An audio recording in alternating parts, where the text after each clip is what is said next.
বন্ধুরা, পৃথিবীর সবচেয়ে রহস্যময় স্থান দক্ষিণ আমেরিকায় অবস্থিত পৃথিবীর ফুসফুস অর্থাৎ অ্যামাজন জঙ্গলকে বলা হয়। এই জঙ্গলটি 7টি দেশের মোট 70 লক্ষ বর্গ কিমি এলাকা জুড়ে অবস্থিত। জীববৈচিত্র্যে ভরপুর এই বনাঞ্চল, যা এত বড় এবং ঘন, সূর্যের আলো ঠিকমতো পৌঁছায় না, যার কারণে দিনের বেলাও এই জঙ্গলটি অন্ধকার হয়ে থাকে। অ্যামাজন রেনফরেস্ট এত ঘন যে সেখানে বৃষ্টি যখন হয় তখন সেই বৃষ্টির জল মাটিতে পৌঁছাতে 10 মিনিট সময় লাগে। এই জঙ্গলটি দেখতে যতটা সুন্দর ততটাই ভয়ঙ্কর এবং রহস্যে ঘেরা, কারণ এখানে বসবাসকারী ভয়ঙ্কর জীবজন্তুর কারণে। আমাজন জঙ্গল এমন একটি রহস্যময় জায়গা যার সমাধান বিজ্ঞানীরা আজও করতে ব্যর্থ। মানবজাতির দৃষ্টি থেকে অনেক দূরে জনহীন ঘন অন্ধকারে এক জঙ্গল, যেখানে কেবল প্রাণীদেরই রাজত্ব চলে। এই জঙ্গলের একটি বিশাল নদী রয়েছে যার নাম অ্যামাজন নদী। এই নদীটি যতটাই সুন্দর তার থেকে বেশি ভয়ানক রহস্যে ঘেরা। যদিও কিছু বিজ্ঞানী এই জঙ্গলের কিছু রহস্য বের করে বিশ্বের সামনে তুলে ধরতে পেরেছে, কিন্তু তা সত্ত্বেও এই জঙ্গলে এমন কিছু রহস্য আজও রয়েছে যা কেবলমাত্র কল্পনাতেই সীমাবদ্ধ। আপনাদের আজকের ভিডিওতে অ্যামাজন জঙ্গলের কিছু অবিশ্বাস্য রহস্য নিয়ে, তো চলুন ভিডিওটি শুরু করা যাক। 1 নম্বর, বয়েলিং রিভার অর্থাৎ ফুটন্ত জলের নদী। এটি হলো পৃথিবীর একমাত্র ফুটন্ত গরম জলের নদী। এই নদীটি লম্বায় 6.4 কিলোমিটার জুড়ে অবস্থিত। এই নদীতে যে পড়েছে সে আর বাঁচতে পারেনি, কারণ এই জলের টেম্পারেচার 95 ডিগ্রি থেকে 110 ডিগ্রি সেলসিয়াস হয়ে থাকে। এই তাপমাত্রায় যে কোনো প্রাণী মিনিটের মধ্যে সিদ্ধ হয়ে যেতে পারে। বিজ্ঞানীদের মতে পৃথিবীতে এই রকম নদী থাকার অসম্ভব ব্যাপার। আর নদী গরম হওয়ার পেছনের কারণ হতে পারে নদীর আশেপাশে কোনো জ্বলন্ত আগ্নেয়গিরি যদি থেকে থাকে, তবে সেই ক্ষেত্রে নদীর জল গরম হয়। কিন্তু এই নদীর আশেপাশে কোনো আগ্নেয়গিরি নেই, তবুও এই নদীর জল কীভাবে গরম বিভিন্ন বিজ্ঞানী বিভিন্নভাবে ব্যাখ্যা করেছে, তবে তার সঠিক কারণ জানা আজও সম্ভব হয়নি, যার কারণে এটা আজও আমাদের কাছে রহস্য থেকে গেছে। নাম্বার 2, ভিক্টোরিয়া জলপ্রপাত।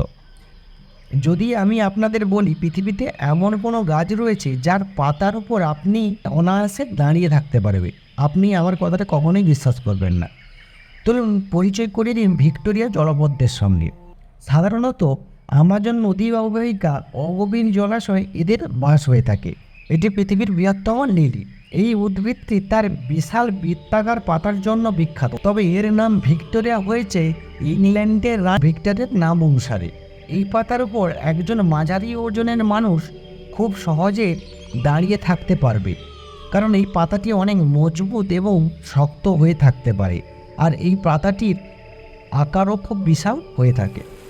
এই গাছটির পাতার থেকে ফুলগুলোও খুব সুন্দর, যাদের জীবনকাল মাত্র 48 ঘন্টা হয়ে থাকে। Number 3, anaconda. যদি অ্যামাজন জঙ্গলের কথা বলা হয়, নিঃসন্দেহে অ্যানাকোন্ডার জায়গা কেউ নিতে পারে না। এই সাপটি পৃথিবীর মধ্যে সবচেয়ে বড় সাপ, যা কেবল অ্যামাজন জঙ্গলেই পাওয়া যায়। এই প্রাণীটি বড় বড় সাইজের প্রাণীদের উপর সফলভাবে আক্রমণ করতে সক্ষম।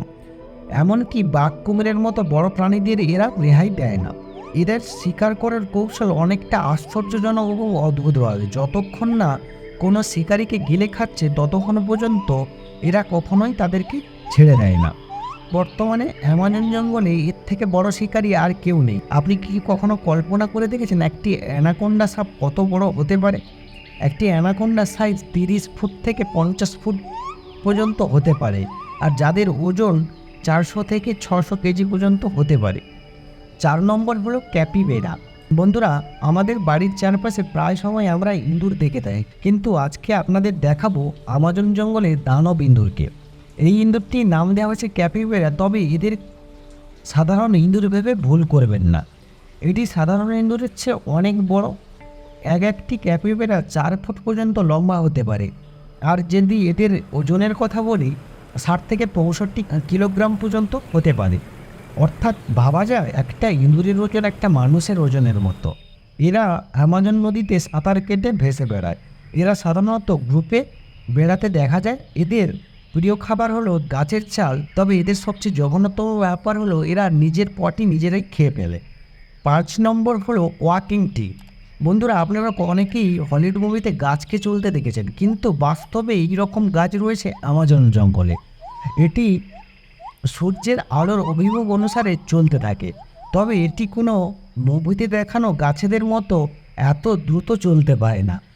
এটি আসলে সামনের দিকে নতুন নতুন শিকড় দিয়ে এগোতে থাকে এবং পেছনের দিকে পুরনো শিকড়গুলো আস্তে আস্তে পচতে শুরু করে। এইভাবে এই গাছটি বছরের পর বছর সামনের দিকে এগোতে থাকে, যার কারণে এই গাছটির নাম ওয়াকিং ট্রি বা চলমান গাছ বলে বলা হয়। আর 6 নম্বর হলো আদিবাসী। আমাদের জঙ্গলে অতি প্রাচীন আদি কিছু মানুষের বসবাস রয়েছে, যারা সভ্য মানুষের সঙ্গে কোনো রকম সম্পর্ক করতে চায় না। এরা এতটাই ভয়ঙ্কর হয়ে থাকে, জন্তু জানোয়ার তো দূরের কথা, সাধারণ মানুষ এদের সামনাসামনি কখনো চলে গেলে তারা দলবদ্ধভাবে মেরে ফেলতে সক্ষম।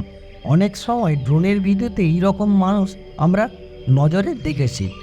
তাদের খাবার পোশাক ধরন দেখে বুঝতে পারবে তারা কখনো এই জঙ্গল থেকে বের হয়নি।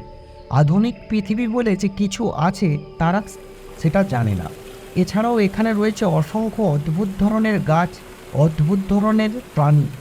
তার মধ্যে উল্লেখযোগ্য রয়েছে স্ট্রেঞ্জ বার্ড, ইলেকট্রিক ইল, রঙিন কিছু ব্যাগ যারা খুবই বিষাক্ত এবং ভয়ঙ্কর হয়ে থাকে, এবং বড় বড় সাইজের মাকড়সা যাদের আপনি আর অন্য কোথাও খুঁজে পাবেন না।